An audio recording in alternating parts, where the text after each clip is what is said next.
नमस्कार मंडळी. आज मी घेऊन आलो आहे एकदम झकास, खमंग आणि पावसाळ्यात तर खास आवडणारी रेसिपी कॉर्न पकोडा. गरमागरम चहा आणि हे पकोडे, आहाहा! चला तर मग लगेच सुरुवात करूया. सर्वात आधी आपण 1 कप कॉर्न घेतला आहे. हा कॉर्न आपण मिक्सरमध्ये किंवा ग्राइंडरमध्ये टाकून छान बारीक करून घेणार आहोत. खूप बारीक नको, थोडा दाणेदार टेक्स्चर ठेवला तर पकोडे अजून छान चविष्ट लागतात.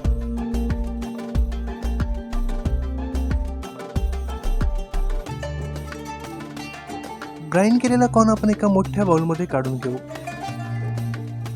यामध्ये आपण 1 कप बेसन,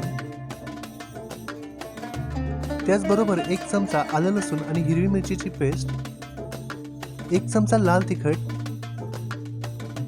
अर्धा चमचा गरम मसाला आणि चवीनुसार मीठ घेऊन व्यवस्थितपणे मिक्स करून घेणार आहोत.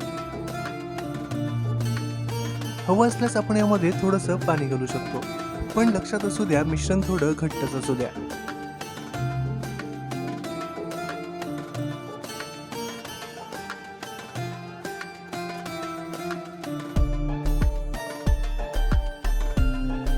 आता आपण एका कढईमध्ये तेल गरम करून घेऊ.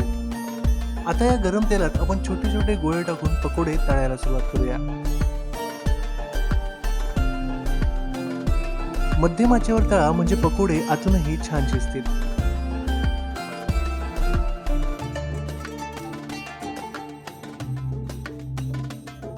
पकोडे गोल्डन ब्राऊन रंग येऊपर्यंत छान तळून घेऊया.